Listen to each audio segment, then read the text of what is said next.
Ahí está, ahora sí. Bueno, muy buenas tardes. Ahora, el día de hoy, vamos a compartir un tema muy interesante que tiene que ver con el origen de todo este conocimiento védico, ¿no? El propósito de los Vedas es el tema que vamos a ver hoy día.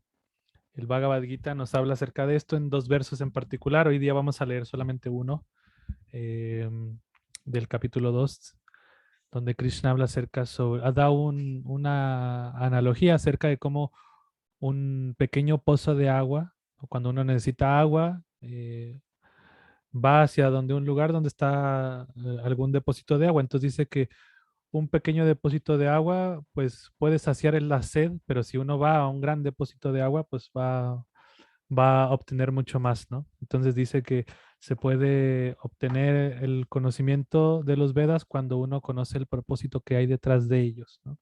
Entonces vamos a leer ese verso en particular. Es muy interesante, muy bonito y esperemos que les guste. Vamos a hacer un análisis completo de lo que es la literatura védica, sus diferentes divisiones y, y su propósito como tal, ¿no? Entonces, bueno, como siempre es bueno recordar, Bhagavad Gita significa la canción de Bhagavan, de Krishna, aquel que posee todas las opulencias en absoluto. Y es esta conversación que tiene, o esta canción que Krishna le otorga a Arjuna en el campo de batalla de Kurukshetra, justo antes de esta guerra, ¿no? Entonces, es esta Sagrada Escritura, pues tiene diferentes temas, 5 temas principales, que es el alma, Dios, el karma, el tiempo y la naturaleza. ¿Ok? Entonces, bueno, Prabhupada nos presenta esta traducción fidedigna, con sus comentarios fidedignos también, para que nosotros podamos apreciar mucho más la literatura védica, principalmente el Bhagavad Gita, como un texto auténtico para comprender a Krishna. Prabhupada representa esta cadena ininterrumpida de maestros espirituales anteriores. Y por supuesto, cualquier persona que desee adquirir más libros, que desee obtener más información acerca de todo este conocimiento que nos otorgan las escrituras védicas, principalmente los libros de Srila Prabhupada, nos pueden escribir para adquirir diferentes libros, ya sea el Bhagavad Gita u otros libros más también. Entonces, bueno, vamos a comenzar. Vamos a recitar un mantra, así que pónganse cómodos. Vamos a recitar este mantra de invocación para poder profundizar en la filosofía del Bhagavad Gita, para poder tener un mejor entendimiento y también entrar en una sintonía adecuada, ¿no? Los mantras nos ayudan a entrar en una sintonía para poder absorber mucho más el conocimiento que nos va a otorgar el Bhagavad Gita. Entonces, pueden repetir conmigo también. Om Namo Bhagavate Vasudevaya. Om Namo Bhagavate Vasudevaya. Om Namo Bhagavate Vasudevaya. Ok. Entonces vamos a leer el capítulo 2, un verso en realidad del capítulo 2. El capítulo 2 se llama Resumen del contenido del Gita. Es un capítulo que básicamente encierra todos los diferentes temas que el Bhagavad Gita enseña, o las conclusiones en realidad de los diferentes temas del Bhagavad Gita. Krishna aquí hace todo un preludio, ¿no? Para mostrarnos los diferentes temas del Bhagavad Gita. Entonces, por eso mismo, Krishna aquí presenta lo que es el conocimiento védico, ¿no? Así que vamos a leer el verso 46 del Bhagavad Gita tal como es. Vamos a leer primero el sánscrito, después nos vamos al español y a la traducción del verso, y por último el significado de Srila Prabhupada. Entonces también pueden repetir el sánscrito. Javan artha udapane sarvata samplutodake tavan sarveshu vedeshu brahmanasya vijanataha. Aquí podemos apreciar lo que es la palabra por palabra, ¿no? La traducción de cada palabra al español para poder encontrar mucho más autenticidad en el libro. Y nos vamos directamente a la traducción. Y dice, todos los propósitos que cumple un pequeño pozo, puede cumplirlos de inmediato un gran depósito de agua. De igual modo, todos los propósitos de los Vedas pueden ser cumplidos por aquel que conoce el propósito que hay detrás de ellos. Entonces vamos a leer el significado dado por Bhaktivedanta Swami Srila Prabhupada. Dice, los rituales y sacrificios que se mencionan en la división Karma Kanda de la literatura védica tiene por objeto fomentar el desarrollo gradual de la autorrealización. Y la finalidad de la autorrealización se expresa claramente en el capítulo 15 del Bhagavad Gita, capítulo 15, verso 15. El propósito del estudio de los Vedas es el de conocer al Señor Krishna, la causa primordial de todo. Así pues, autorrealización significa comprender a Krishna y la relación eterna que uno tiene con él. La relación que las entidades vivientes tienen con Krishna también se menciona en el capítulo 15 del Bhagavad Gita. Es 15, verso 7. Las entidades vivientes son partes integrales de Krishna, por lo tanto, que la entidad viviente individual reviva su conciencia de Krishna constituye la máxima etapa de la perfección del conocimiento védico. Eso se confirma en el Srimad Bhagavatam, canto 3, capítulo 33, verso 7, de la siguiente manera. Ahobata swapachotu karyam yat jivagre vartate namatubhyam te pustapate juhubus sansnur harya brahma nuchur namagrinanti yete. Oh mi Señor, la persona que canta tu santo nombre, aunque haya nacido en una familia baja, tal como la de un chándala, persona que come perros, se encuentra en el plano máximo de la autorrealización. Una persona tal debe de haber realizado toda clase de penitencias y sacrificios conforme a los rituales védicos y debe de haber estudiado las escrituras védicas muchísimas veces. Después de bañarse en todos los lugares sagrados de peregrinaje, se considera que una persona como esa es el mejor miembro de la familia Arya. Así que uno debe ser lo suficientemente inteligente como para entender la finalidad de los Vedas, sin estar apegado únicamente a los rituales, y no debe desear ser elevado a los reinos celestiales en busca de una complacencia de mejor calidad. No es posible que el hombre común de esta época siga todas las reglas y regulaciones de los rituales védicos, y tampoco es posible estudiar a fondo el Vedanta y los Upanishads. Ejecutar las órdenes de los Vedas requiere de mucho tiempo, energía, conocimiento y recursos. Ello a duras penas es posible en esta era. La mejor finalidad de la cultura védica se cumple, no obstante, mediante el canto del santo nombre del Señor, tal como lo recomienda el Señor Chaitanya, el redentor de todas las almas caídas. Cuando Prakashananda Saraswati, un gran erudito védico, le preguntó al Señor Chaitanya que por qué estaba cantando el santo nombre del Señor como un sentimental en vez de estudiar la filosofía Vedanta. El Señor le respondió que su maestro espiritual había concluido que él era un gran tonto y que por ello le había pedido que cantara el santo nombre del Señor Krishna.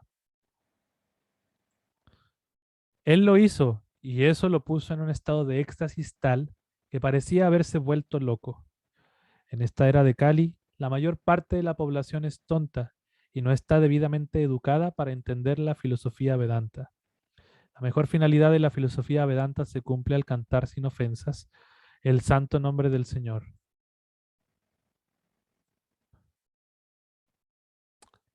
El Vedanta es la última palabra en sabiduría védica y el Señor Krishna es el autor y el conocedor de la filosofía Vedanta.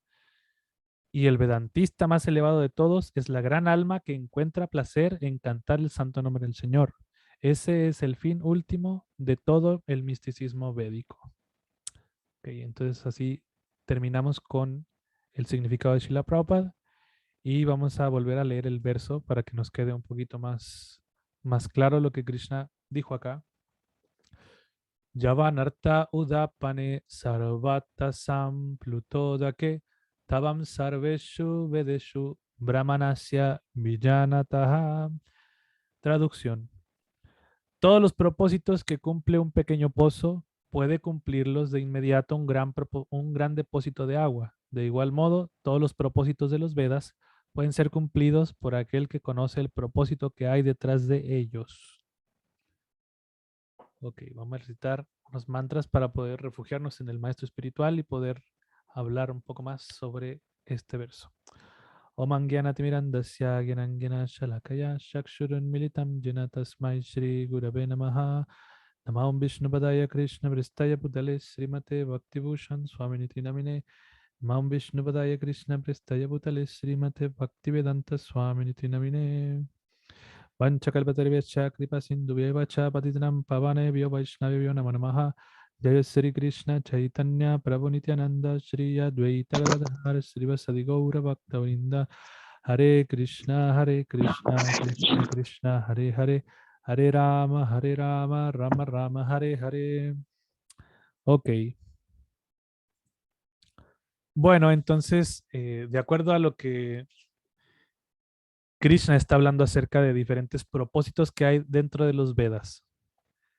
Entonces entendemos que los Vedas hablan de muchas cosas en general. Son textos muy antiguos que engloban todo el conocimiento humano. De hecho, Prabhupada lo menciona como realmente no existe conocimiento más allá de lo que el conocimiento védico revela.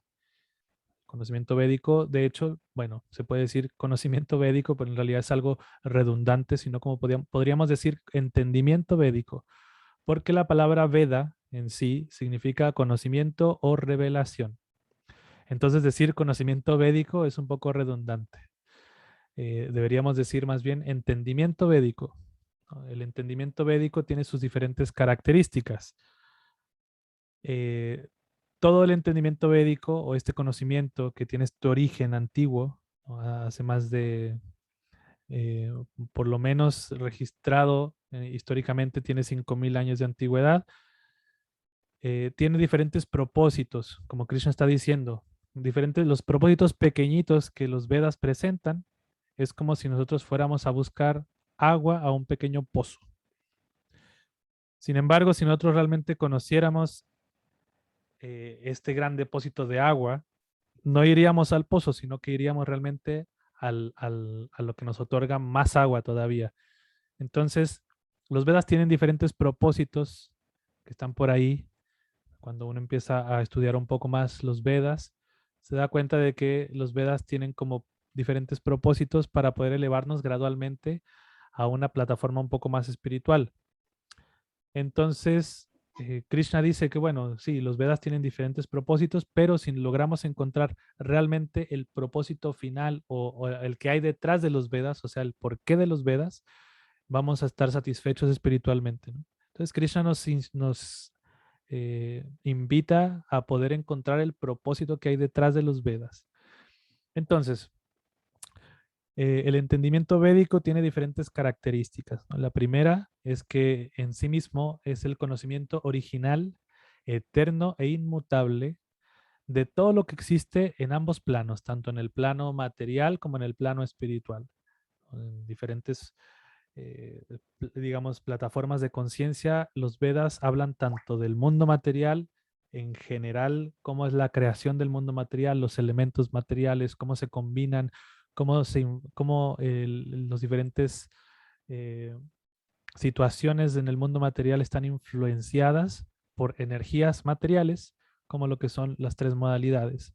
Los Vedas hablan completamente de el mundo material. De hecho, Krishna dice, los Vedas hablan principalmente de las tres modalidades de la naturaleza material. Y si lo vemos desde ese punto de vista, realmente todo en el mundo material está basado en las tres modalidades de la materia. Tanto la bondad, pasión e ignorancia, que son estas tres modalidades, nos influyen en todo e influyen físicamente en todo, ¿no? Tanto en la forma física como en nuestra mente, nuestra manera de ser, de pensar, de actuar, de sentir, de desear, todo está influenciado por las tres modalidades. Entonces, por eso Krishna dice que realmente los Vedas hablan principalmente de estas tres modalidades, que la mayor cantidad de conocimiento védico se basa en cómo poder nosotros entender este mundo material y a la vez poder, cuando entendemos el mundo, poder gradualmente elevar nuestra conciencia. Entonces, esa es la otra parte de los Vedas. Cuando empezamos a elevar nuestra conciencia, los Vedas nos empiezan a enseñar sobre el otro plano, el plano espiritual, el plano eterno, el plano lleno de conocimiento y bienaventuranza, digamos como nuestra verdadera esencia. Los Vedas nos enseñan que no somos este cuerpo, sino que somos almas espirituales y en base a eso poder elevarnos gradualmente. Los Vedas tienen diferentes mandamientos védicos. Sí, son frases que nos enseñan mucho conocimiento. Se le puede decir también como los Vedanta Sutras o los aforismos védicos. Y mencionan, por ejemplo, cómo nosotros realmente somos almas espirituales, que tenemos un origen eterno, lleno de conocimiento y de felicidad, y cómo poder recobrar ese conocimiento de que somos realmente almas espirituales. Entonces, los Vedas gradualmente nos van elevando de conciencia desde la más bajo hasta lo más elevado. Sin embargo, en ese proceso, los Vedas también nos pueden, entre comillas, confundir para que nosotros nos quede gustando este mundo material. Por ejemplo, los Vedas también enseñan sobre cómo podemos disfrutar más en este mundo material, cómo aprovechar las diferentes rituales védicos para poder disfrutar más, volver a este plano, digamos, más terrenal, si estamos hablando de un plano más semidivino, como lo que es los planetas celestiales dentro de este mundo, en donde se origina un poco más de disfrute. Los Vedas nos enseñan cómo poder ir a esos planetas celestiales o divinos para disfrutar más y después volver a este mundo para volver a realizar rituales y poder volver así. Entonces hay unas pequeñas trampas en realidad en el conocimiento védico. Por eso Krishna dice que eh, los Vedas hablan del mundo material y le dice a Arjuna que se vuelva trascendental a todo esto, que entienda el propósito detrás de los Vedas, que se establezca realmente en el conocimiento original o el propósito original de los Vedas. Entonces, bueno, para continuar, otra característica del entendimiento védico es que no es creado por nadie también, sino que existe eternamente como una energía de Krishna. El conocimiento o el entendimiento védico, los Vedas son energía de Krishna. Todo este conocimiento revelado o lo que en sí mismo recopila o entienden los sabios que estudian los Vedas, es una revelación que Krishna otorga como algo eterno también. Entonces, los Vedas son energía de Krishna, energía de Dios. Por lo tanto, es eterno, tal como Dios mismo es. Cuando hablamos de Dios, pues como diferentes características lo representan, eternidad, conocimiento, bienaventuranza, omnipotencia, omnipresencia, todas esas características son eternas de la misma palabra Dios. Entonces, al ser una energía de Dios, los Vedas, por lo tanto, son eternos también.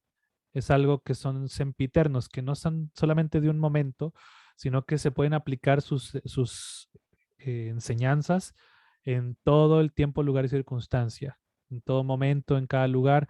Simplemente hay que poder tener la suficiente capacidad para poder apreciar este conocimiento y aplicarlo en nuestra vida misma. Eso es el conocimiento védico, es algo eterno por ser una energía de Krishna. Después, otra característica es que se le llama Apaurusheya. ¿Qué quiere decir Apaurusheya? ¿No? Es un concepto sánscrito también que viene de los Vedas, que explica que este conocimiento o este entendimiento védico, esta revelación de los Vedas, no proviene de un ente común, está muy ligado a la anterior característica. Al ser una energía de Dios, por lo tanto Dios no es un ser común, ¿no? Y por lo tanto no es algo que sea perecedero, ¿no? Sino que al contrario, el conocimiento védico o el entendimiento védico es perfecto e inmutable.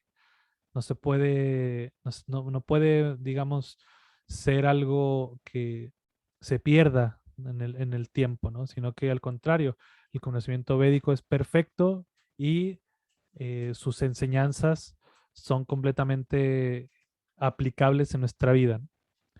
Y por último, originalmente el Veda o los Vedas era un solo libro y se transmitía oralmente de maestro a discípulo siguiendo el sistema de sucesión discipular, lo que se conoce como parampara, de guru a discípulo. Bueno, después de que los Vedas se dividieron, que ahora vamos a ver un poquito eso, los Vedas se siguieron transmitiendo de maestro a discípulo. Ese es el sistema realmente para conocer el entendimiento védico. Entonces ya después de que hemos compartido un poquito las características de este entendimiento védico, los mismos Vedas, originalmente el Srimad Bhagavatam, nos enseña que los Vedas se dividieron, ¿no? Entonces, anteriormente el Veda era uno solo, que se conocía como el Atharva Veda, tal como lo que nos dice el Bhagavatam, y después se dividió en 4 Vedas más, ¿no? El verso dice así: en el primer milenio, Satya Yuga, o lo que es la primera era, no directamente el milenio como tal, sino que la primera era, todos los mantras védicos estaban incluidos en un mantra, el pranava, la raíz de todos los mantras védicos. En otras palabras, el Atharva Veda era la única fuente de todo conocimiento védico. La suprema personalidad de Dios, Narayan, era la única deidad de adoración. Nunca se recomendaba adorar a los semidioses.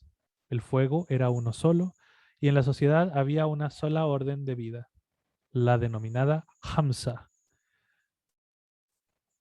Ok, entonces está hablando de que originalmente el Veda era uno solo, como el Atharva Veda en sí, y el Atharva Veda en él mismo se encontraba todo el conocimiento védico, todo el entendimiento, toda la revelación de los Vedas. Entonces los Vedas tienen como propósito, como decíamos, elevar a la conciencia de las personas gradualmente para que puedan entender su naturaleza espiritual. Entonces, la historia del universo se divide en 4 eras o 4 yugas, y la primera de ellas se conoce como Satya Yuga, o la era de oro, también se conoce, donde existían diferentes características del ser humano a las que nosotros estamos viviendo ahora. Los seres humanos vivían más, tenían mucho más capacidad intelectual, capacidad de memoria, mucha más retención, tenían mucho mejor salud. Y como se dice, ahí existía solamente una orden de vida. O sea, todos los seres humanos que vivían en esa era eran hamsas. La palabra hamsa literalmente significa cisne. ¿Y por qué cisne? El cisne dentro de la cultura védica o dentro de todo este contexto védico se considera uno de los animales más místicos que hay. Se dice que el cisne, si uno mezcla agua con leche en un balde y uno mete a un cisne, se dice que el cisne es capaz de dividir lo que es el agua con la leche. El cisne es como un animal muy místico. Entonces se considera un animal muy puro también. Y las personas que vivían en este primer yuga se conocían como paramahamsas o cisnes trascendentales, quienes podían entender el propósito de la vida y trascender este mundo material. Pero como todo, pues como es la primera era, ahora estamos en la cuarta era, la última era, que es Kali, vemos cómo ha avanzado la sociedad y cómo ha ido degradándose cada vez más los principios espirituales. Por lo tanto, el conocimiento védico tuvo que dividirse para que fuera para nosotros mucho más accesible y poder aprovecharlo de mejor manera. Entonces, se dice que el Veda se dividió en 4 Vedas. El primero se llama el Rig Veda. Segundo, Yajur Veda. El tercero, Sama Veda. Y el cuarto, Atharva Veda. Entonces se divide así para que existan diferentes áreas de educación de los Vedas. Por ejemplo, el Rig Veda se refiere principalmente a himnos y oraciones o mantras para la adoración de fuerzas universales, como lo que son los semidioses o los devas. Ahí los Vedas, anteriormente, como decía este verso, en realidad no había necesidad de adorar o no recomendaban el conocimiento védico o las enseñanzas védicas, no se recomendaba mucho adorar a semidioses, no tenía caso, sino que se entendía que el objetivo de los Vedas era Krishna, era Dios, era Narayan. Sin embargo, conforme fue avanzando las eras y se iba perdiendo también esta, eh, este objetivo principal, pues se empezaron a adorar semidioses. ¿Por qué? Porque como decíamos anteriormente, al momento de adorar semidioses, nosotros obtenemos un beneficio inmediato, ¿no? Y esos beneficios principalmente son beneficios materiales, ¿no? Por ejemplo, se hablan acerca de diferentes rituales para la satisfacción del señor Shiva, por ejemplo, para la satisfacción de Brahma, para la satisfacción de Lakshmi, de Saraswati, de Ganesh, de Agni, de Indra, principalmente de Indra, ¿no? Se realizaban muchos sacrificios en honor a Indra, como el rey de los semidioses, para obtener lluvias, ¿no? Ya que Indra es el semidios de los cielos. Entonces, cuando uno en la época védica realizaba ceremonias para la adoración de Indra, Indra se satisfacía y podía otorgar este beneficio, ¿no? Perdón. Ahí está. Listo. Y podía otorgar el beneficio de que caiga mucha lluvia para poder tener más alimentos.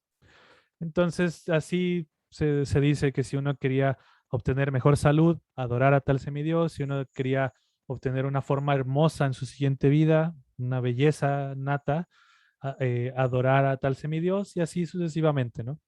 Entonces los Vedas hablan sobre estas adoraciones de semidioses. El Ayurveda describe mayormente, cómo realizar rituales, o sea, de qué manera ejecutar la ceremonia. Estas se conocían como Agnihotras o Homas o Yagyas, también tienen diferentes nombres. Havan también les dicen.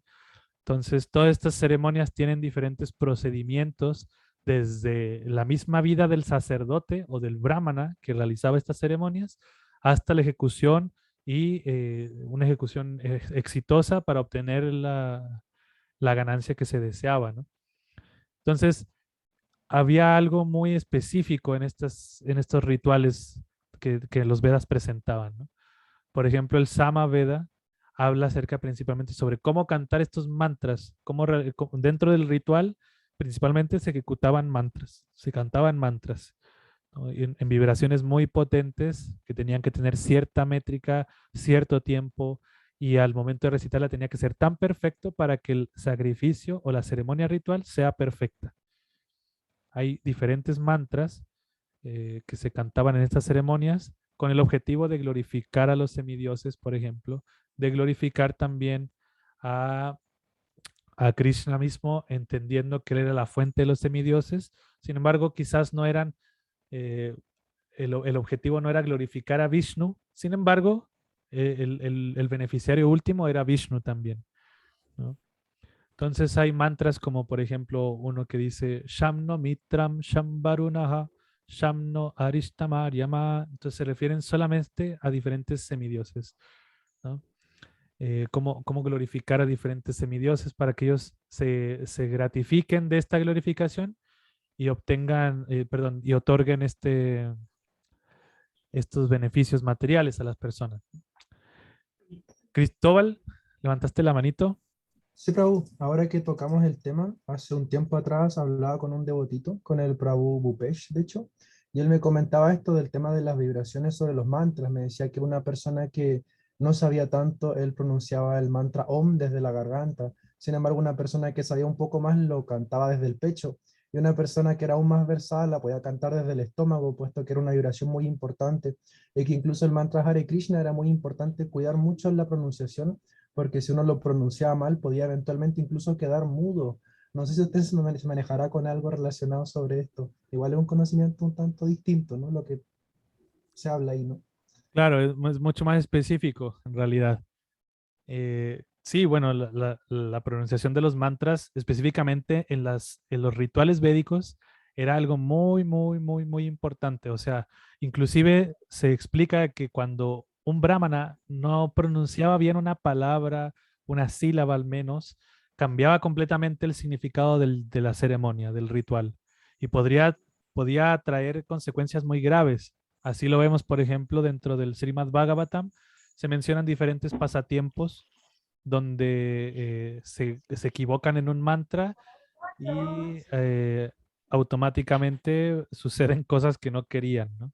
Como por ejemplo en el pasatiempo de Indra con Vitrasura, ¿cierto, Gita? Gita aquí es la experta en pasatiempos. Entonces, sí, bueno, Indra quería, perdón, una cosita que se me estaba olvidando. Gita, si nos puedes recordar cómo fue este pasatiempo. Ok, Indra había matado a un hijo de un brahmana. ¿Cómo que se llama? Bueno, había matado en ese momento Ajá. a un brahmana. Entonces el padre, que era un brahmana, se sentía tan así molesto que quiso hacer un demonio, invocar un demonio que fuera el enemigo de Indra. Ok. Pero en vez de ser el enemigo de Indra fue ese cambio de palabras, que Sí. era que Indra iba a ser el enemigo del demonio. Ahí se terminó Ok. que fue la muerte de Vitrasura. Ok. Sí, bueno, cambiaron una sílaba justamente los brahmanas que estaban cumpliendo el deseo de este rey y, perdón, sí, un brahmana. Estoy cambiando todo el pasatiempo. Sí, Indra mató el hijo a un brahmana y este brahmana, para vengarse de Indra, realizó una ceremonia para invocar a un demonio que matara a Indra. Entonces, en el momento del sacrificio, del yagya, se equivocó en una palabra. En vez de invocar al demonio enemigo de Indra, al contrario, él hizo que Indra fuera el enemigo del demonio. Entonces, este demonio se llamaba Vitrasura y tuvieron una gran pelea y terminó Indra matando a Vitrasura. Solo por ese error de haber dicho mal una sílaba. Entonces, claro, la pronunciación es algo muy importante dentro de los rituales védicos. Se puede cambiar completamente el significado o simplemente no tener ningún beneficio. Entonces, es algo muy estricto en realidad la pronunciación de los mantras védicos dentro del contexto de las ceremonias rituales, ¿no?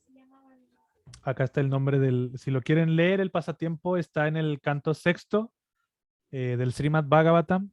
Ahí se menciona este error que este Brahmana en sí menciona y que hace que obtenga este resultado que no quería, ¿no? Y bueno, hay más ejemplos como este. Bueno, los brahmanas o los sacerdotes que tenían que realizar estas ceremonias tenían que ser muy versados en esto, tenían que practicar mucho también y tenían que ser expertos, a tal punto en donde los expertos en los rituales védicos, cuando hacían una ceremonia, a través de mantras podían revivir inclusive a seres que estaban muertos. Y para probar eso, en los rituales védicos, sacrificaban animales dentro del ritual, como lo que se conoce como Gomeda Yagya. Es una ceremonia donde sacrificaban a una vaca y a través de mantras védicos para probar que el brahmana era fidedigno o el sacerdote era fidedigno, revivía al animal a través de mantras védicos. Entonces era muy interesante esa parte de los rituales, ¿no? Entonces, bueno, eh, los Vedas se empezaron a corromper de cierta manera, o no a corromper, sino que se empezaron a utilizar mucho para la complacencia de los sentidos. Si uno quería obtener riquezas, pues ejecutaba una ceremonia y adoraba a tal semidios y bueno, pues era feliz por el resto de su vida. O uno quería elevarse a un planeta superior, adoraba a un semidios y obtenía una forma de un semidios en su siguiente vida y así sucesivamente.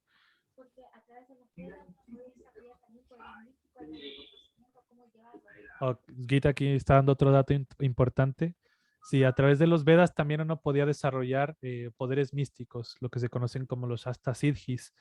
Entonces eso también uno podía obtener, pues sí, un tipo de poder para poder obtener el propósito que quería a través de los Vedas. Entonces sí, se volvieron materialistas los Vedas en realidad, ¿no? Se perdió ese objetivo que se tenía en Satya Yuga y conforme fue pasando el tiempo en las eras, se empezaron a apreciar otros objetivos más materialistas, pero que a la vez los Vedas tenían como esa magia de que las personas a través de su mismo materialismo puedan ir avanzando espiritualmente a tal punto en donde entiendan que, bueno, en la vida no es, todo es materialismo, sino hay que enfocarse más en trascender ese materialismo.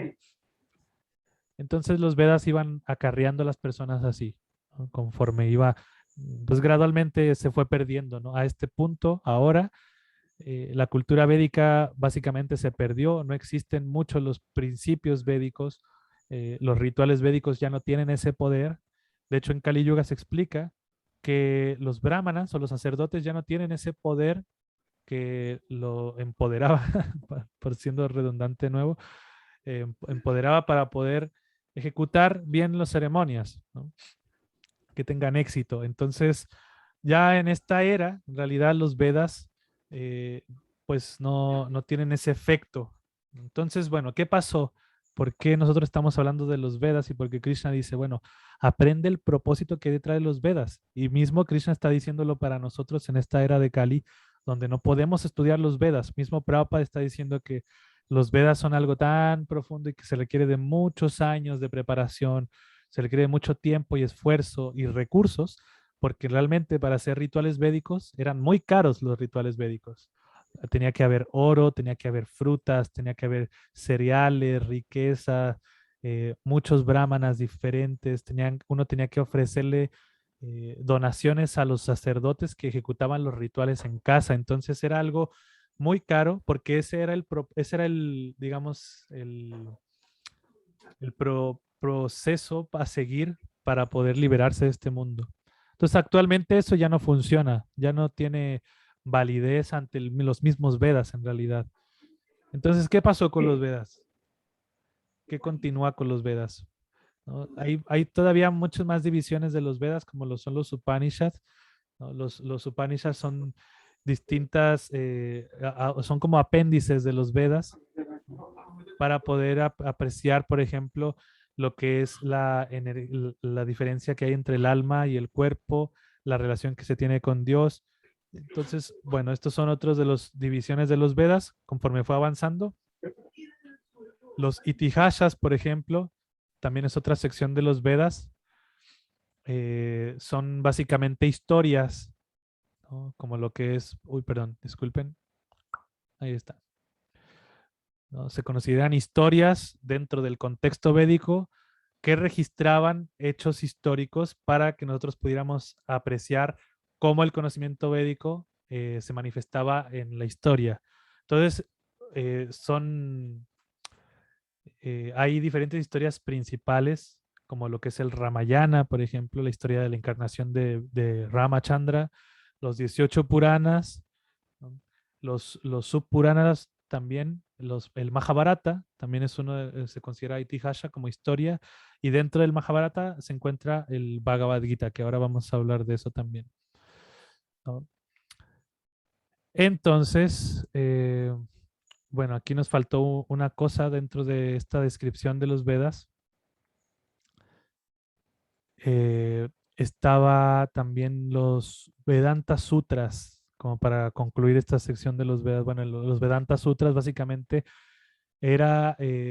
son frases cortas que encerraban el conocimiento védico. No que lo encerraban, sino que lo resumían más bien, ¿no? Los sutras se consideran, bueno, se traduce como aforismos, y los aforismos son frases cortitas que engloban mucho conocimiento. Por ejemplo, el primer Vedanta Sutra dice Atato Brahma Jigyasa, que quiere decir, ahora en esta forma humana de vida es momento de buscar acerca o inquirir o analizar más acerca del Brahman, ¿no? Y Brahman se refiere tiene muchos significados. Brahman puede ser alma, puede ser energía, puede ser Dios mismo. Entonces, los aforismos eran un poco confusos también. No se llegaba mucho a una conclusión real. Entonces, hasta ese punto los Vedas estaban ahí, ¿no? Con el Vedanta Sutra, los Upanishads, los Itihasa, los Puranas, bueno, dentro de los Itihasas y así, ¿no?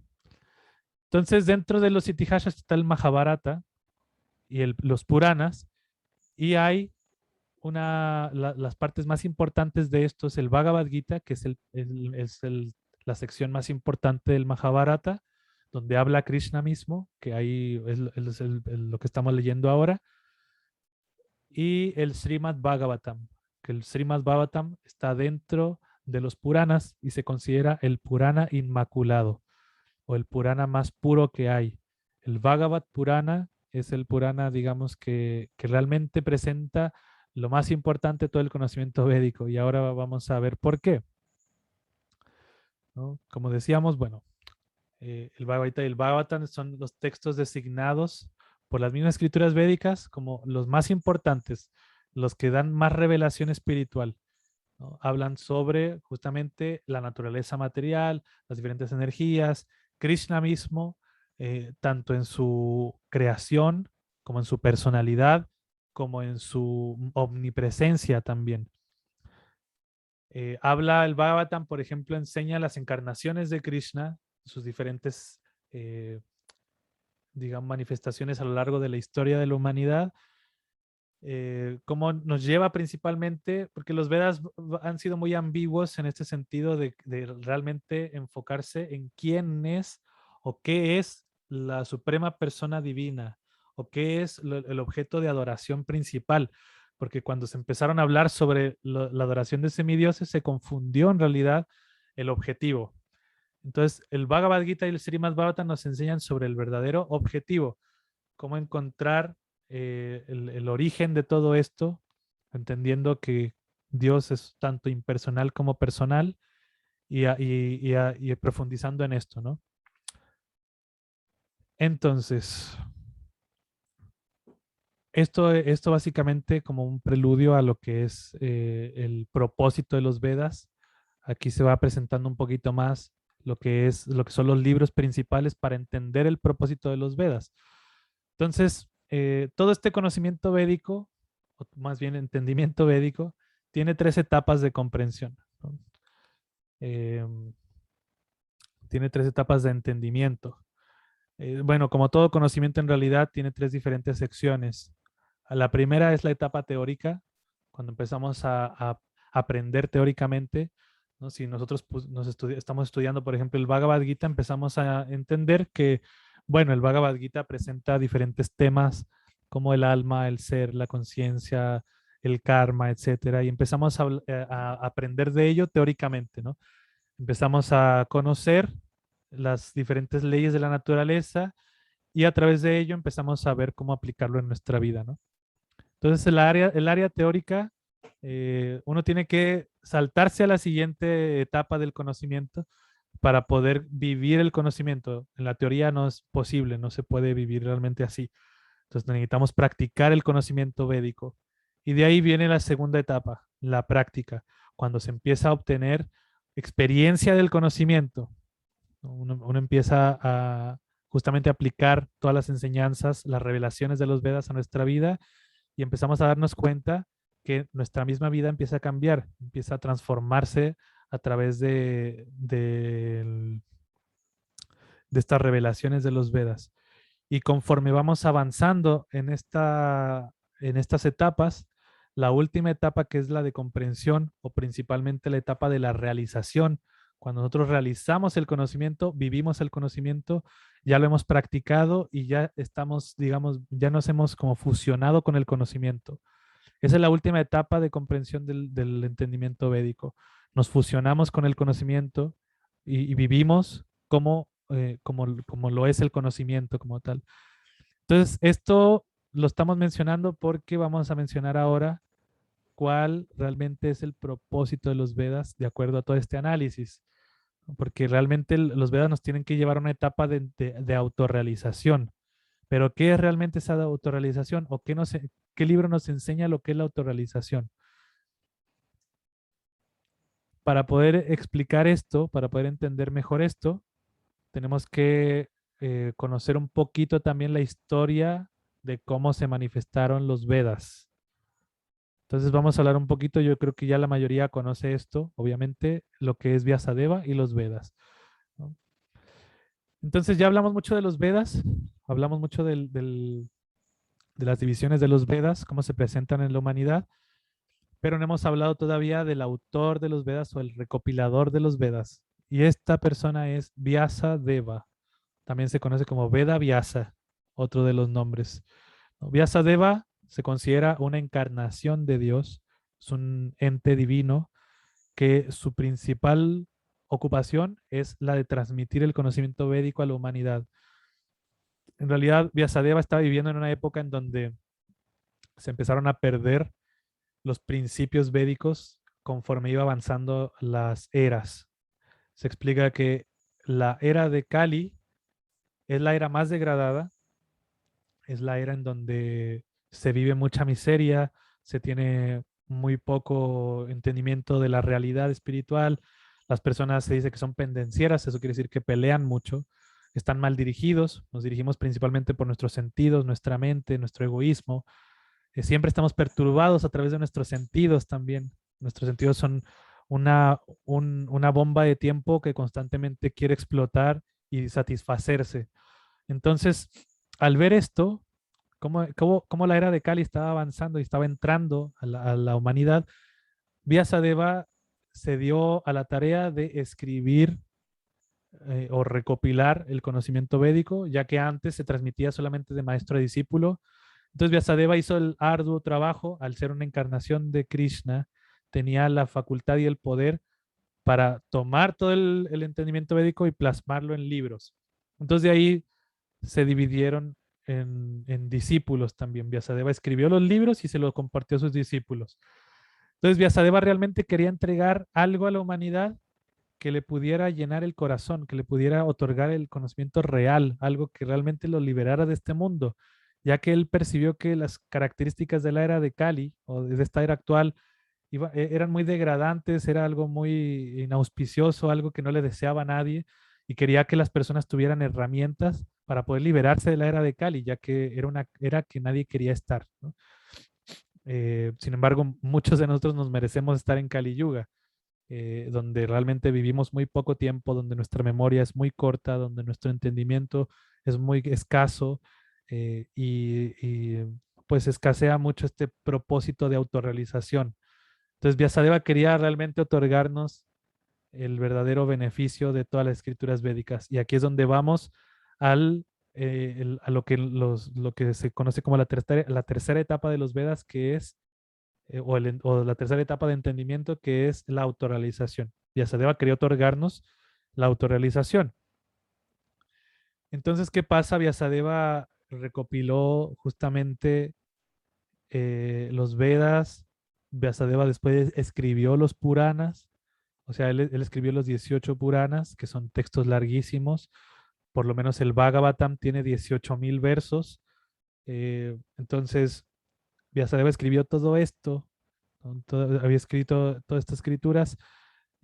Hasta este punto había escrito en realidad 17 Puranas, todavía no había escrito el Bhagavad Purana. Escribió el Vedanta Sutra pensando como, bueno, vamos a dar lo más conclusivo.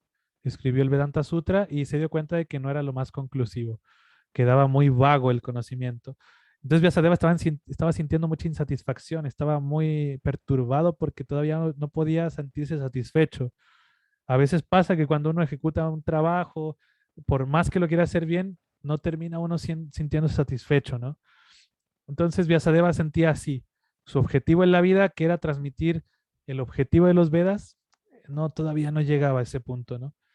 Entonces en ese momento se encuentra con Narada Muni, que es su maestro espiritual, y lo auxilia, ¿no? Llega en su auxilio. Vyasadeva le describe su pesar a Narada Muni, su maestro espiritual, le explica que él se siente muy perturbado porque no ha podido entregar lo realmente importante, y Narada Muni le responde de una manera muy dura, le dice: te complace identificarte con el cuerpo y la mente como si estos fueran objetos de autorrealización, ¿no? Le dice que realmente el conocimiento que has entregado solamente lleva a las personas a su complacencia de los sentidos, a identificarse más con la mente, con el cuerpo, y no les otorga la autorrealización. Narada le dice esto a Vyasade y le dice que todas las escrituras que él ha escrito básicamente son lugar de peregrinaje para cuervos. Es algo muy fuerte lo que le dice Narada a Vyasa. Realmente toda la literatura que solamente nos lleve a lo que es el identificarnos como como cuerpos, nos mantiene ahí como en esa identidad, ¿no? Pero, sin embargo, dice Narada Muni, aquella literatura que está colmada de las glorificaciones acerca de Krishna mismo, de Dios mismo, es una literatura diferente. Y dice, capaz de provocar una revolución espiritual en la vida de una persona mal guiada. Dice que esta literatura, a pesar de que quizás esté compuesta de manera, de una manera, digamos, con errores, la van a glorificar personas que sean completamente humildes y puras, ¿no? Que tengan propósitos puros. Entonces, ahí le dice, bueno, tienes que describir las glorias de Krishna. Tú todavía no describes nada que te enfoque en lo que los Vedas realmente enseñan, que es entender que nosotros como almas espirituales tenemos una relación con Dios, una relación con Krishna, y cómo poder llegar a ese objetivo. Entonces, Vyasadeva entendió a través de la misericordia de su maestro espiritual el poder llegar a otorgar lo que realmente era importante. Entonces eso se conoce como el Srimad Bhagavatam. El Srimad Bhagavatam es el libro más importante de todos los Vedas, más allá de estudiar el Vedanta Sutra, más allá de estudiar otros Puranas, más allá de estudiar el Rig Veda, el Samaveda, el Atharva, el Yayurveda, cualquier otro tipo de conocimiento védico, no tiene comparación con el Srimad Bhagavatam.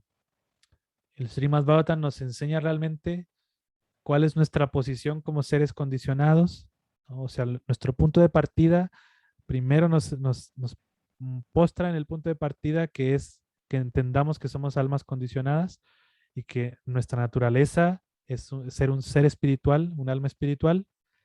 Nos habla también el Bhagavatam de cómo cruzar este océano material, cómo grandes devotos a lo largo de la historia han superado este océano material y cómo nosotros podemos cruzarlo. Nos muestra el proceso devocional o el proceso del Bhakti Yoga. Y por último, nos muestra el objetivo, la meta, lo que es Krishna. Nos enseña acerca de Krishna, el nombre de Krishna, la forma de Krishna, las actividades de Krishna, las cualidades de Krishna. El Bhagavatam nos enseña todo, todo acerca de Krishna. Nos otorga realmente lo más importante para poder elevar nuestra conciencia al objetivo superior de los Vedas. Eso es lo que hay detrás de los propósitos que ya hemos hablado, el de complacer los sentidos y el de ganancia materiales. El Bhagavatam va hacia realmente el objetivo supremo, que es la meta de obtener Krishna Prema o amor por Krishna al entender a Krishna mismo. El Bhagavatam nos enseña acerca de Krishna. Entonces, en relación con el Bhagavatam, para que nosotros podamos entender todavía más el Srimad Bhagavatam, se habla acerca del Señor Chaitanya. Y el Señor Chaitanya como la misión que el Señor Chaitanya viene a otorgar, ¿no? El Señor Chaitanya muestra la filosofía Bhagavata justamente, o la filosofía del Bhagavatam. Cómo vivir como un verdadero estudiante del Srimad Bhagavatam, o cómo vivir como un verdadero, una verdadera persona que está relacionada íntimamente con el Srimad Bhagavatam. Se dice que el Bhagavatam es Krishna mismo, porque habla acerca de Krishna. Entonces, cuando nosotros vivimos como el Bhagavatam nos enseña, se nos considera también practicantes de la filosofía Bhagavata y por lo tanto se nos considera también devotos Bhagavata. Entonces el Señor Chaitanya muestra esto a lo largo de su vida y se explica que el Señor Chaitanya también es una encarnación, no una encarnación realmente, ¿no? Sino que es Krishna mismo en la forma de un devoto para enseñarnos cómo practicar la filosofía Bhagavata. A lo largo de la vida del Señor Chaitanya se muestra cómo todo lo que enseña el Bhagavatam es aplicable en la vida. El Señor Chaitanya nos enseña cómo hacerlo. Entonces, cuando uno estudia la vida del Señor Chaitanya, es un tipo de preparación para que nosotros podamos vivir como Él también, como el Señor Chaitanya nos enseñó. El Señor Chaitanya muestra la forma de vida correcta de un devoto Bhagavata o un devoto de Krishna. Entonces, cuando estudiamos la vida del Señor Chaitanya, nos damos cuenta que es exactamente tal y como menciona el Srimad Bhagavatam, un devoto puro de Krishna. ¿no? Cómo tiene esta manera de vivir. Y por lo tanto, la enseñanza principal del señor Chaitanya es justamente el canto del santo nombre. El señor Chaitanya concluye que todos los propósitos que existen dentro de los Vedas se cumplen por el simple hecho de pronunciar el canto del santo nombre de Krishna, el canto del Mahamantra Hare Krishna. El señor Chaitanya concluye como el Mahamantra realmente es la meta, es el proceso, es el inicio, el proceso y el final de un devoto Bhagavata. O sea, el Bhagavata nos inspira a cantar el santo nombre. Y el señor Chaitanya por eso es que lo enseña. Al vivir como un Bhagavata, nos enseña el proceso para volvernos Bhagavata. Y ese es el canto del santo nombre, ¿no? Por eso es que el señor Chaitanya dice Harer Nama, Harer Nama, Harer Nama Iva Kevalam, Kalunasti, Evanasti, Evanasti, Eva Gatiraniata. Dice que en esta era de Kali no hay ninguna otra manera de obtener la autorrealización. Y dice, eh, eh, que repite 3 veces, ¿no? Evanasti, Evanasti, Evanasti. No hay otra manera, no hay otra manera, no hay otra manera que Harer Nama, Harer Nama, Harer Nama. Cantar el santo nombre de Krishna, cantar el santo nombre de Krishna, cantar el santo nombre de Krishna.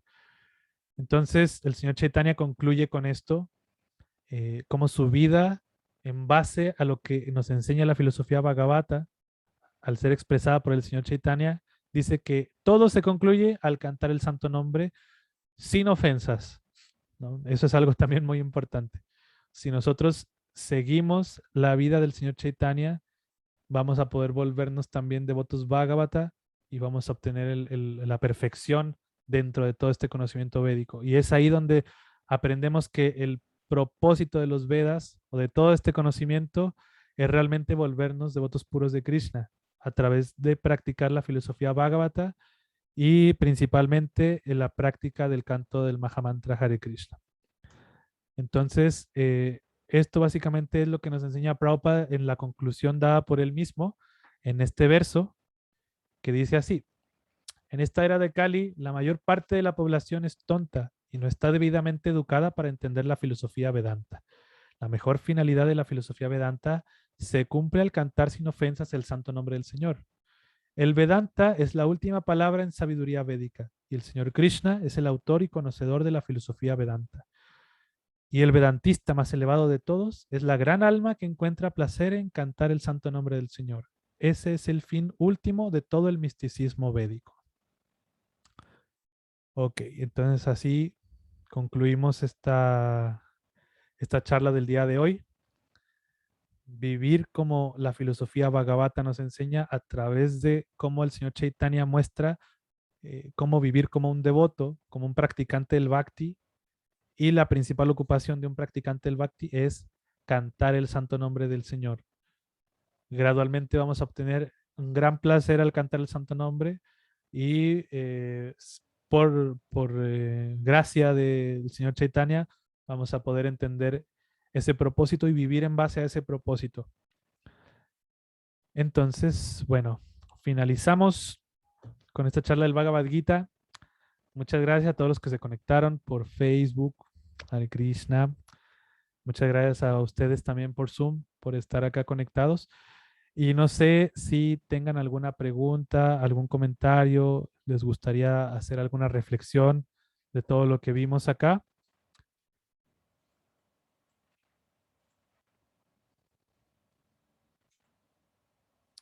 Hare Krishna, yo tengo una pregunta. Hare Krishna, Gaby. Cuando se habla de Vyasadeva, mencionabas que era autor y compilador. Entonces, para mí son cosas diferentes, pero no sé si sea así, porque como que el autor es quien crea y el compilador es como que va buscando, ¿no? Y junta cierto tipo de conocimiento. Entonces, esa es Sí, mi pregunta. sí, en realidad no es el autor de los Vedas, sino es el compilador de los Vedas. Ese es digamos, como el propósito de Vyasadeva, es compilar los Vedas. Vyasadeva lo único que hace es recopilar los Vedas y presentarlos de manera de escritura.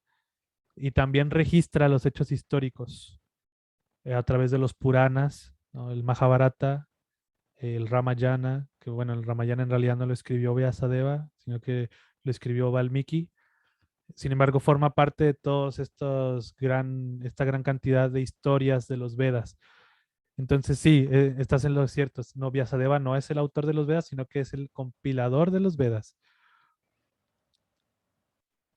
Eso es. Ya, y estas compilaciones, ¿de dónde las va obteniendo? Muchas gracias por responder. Sí, es claro, Vyasadeva, lo que pasa es que como Vyasadeva en realidad es una encarnación de Krishna, él tiene conocimiento revelado, por lo tanto. ¿No? Vyasadeva, al ser considerado un avatar, está dentro de la categoría de Shakti Avesha Avatar. Eso quiere decir que es un alma que está empoderada por Krishna con un poder especial.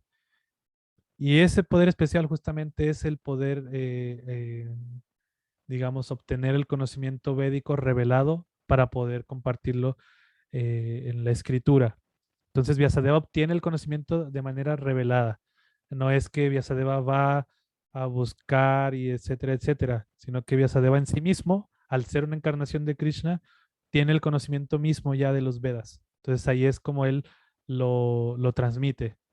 De hecho, Vyasadeva tiene una característica que se le llama Trikala Gya, que es una característica que solamente tienen las encarnaciones de Krishna o Krishna mismo, que quiere decir que Trikala se refiere a los tres estados del tiempo, pasado, presente y futuro. Y Gya quiere decir revelación o conocimiento. Entonces, Vyasadeva conoce los tres estados de tiempo, el pasado, presente y futuro. Por lo tanto, eh, Vyasadeva en realidad es el compilador de los Vedas, pero a la vez también es el escritor de algunas otras escrituras, como lo es, por ejemplo, el Vedanta Sutra. Vyasadeva sí es el autor del Vedanta Sutra. Porque Vyasadeva estaba concluyendo todos los Vedas en este Vedanta Sutra. Entonces ahí también hay un dato histórico que nos puede enseñar que Vyasadeva realmente tenía el conocimiento védico completo. ¿No? Y es por eso que escribe el Vedanta Sutra, porque él lo está concluyendo ahí. Está haciendo una conclusión de todo. Y después recopila todas las grandes historias de Krishna y sus devotos, que es el Srimad Bhagavatam. Vyasadeva no escribe el Srimad Bhagavatam, sino que solamente da unos comentarios hermenáuticos, que eso quiere decir que son como comentarios que están dando a conocer lo que viene más adelante de todo el Srimad Bhagavatam, que son básicamente los 3 primeros versos del canto 1 del Bhagavatam. Vyasadeva sí los escribe, él sí es el autor de eso. Muestra así como que da un preludio, como eso, por eso se le dice como comentario hermenéutico de cómo todo lo que viene, qué es lo que va a enseñar todo el Srimad Bhagavatam. Entonces uno puede leer esos 3 primeros versos del Bhagavatam y darse una idea de lo que realmente va a enseñar el Srimad Bhagavatam.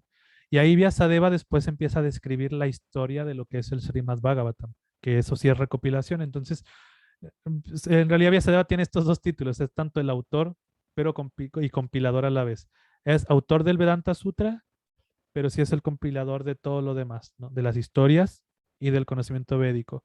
¿Y cómo Vyasadeva puede saber de todas las historias? Porque justamente tiene ese poder. Trikala Gya pudo transportar su intelecto y su memoria a través del tiempo, desde la misma creación. Él conoce todo el proceso de la creación, las primeras encarnaciones de Krishna, como lo es Matsya, como lo es Kurma, los diferentes avatares como Nrsimhadev, Varahadev, ¿no? Todos los avatares que se mencionan en el Srimad Bhagavatam, Vyasadeva tenía la capacidad de poder observarlos y mostrarlos en el Srimad Bhagavatam, ¿no? Eso, Gaby. Muchas gracias. Gracias a ti. Muchas gracias. Gracias por estar acá presentes. Espero que les haya gustado la presentación de lo que es el conocimiento védico, el objetivo de los Vedas. Y bueno, de parte del proyecto de Bhakti Amigos, que está a servicio de ISKCON Chile, les damos muchas gracias por haber estado presentes en esta charla. Y bueno, no se pierdan las siguientes charlas. En Bhakti Amigos estamos compartiendo el Bhagavad Gita los martes y los jueves con diferentes temas que el Bhagavad Gita nos enseña.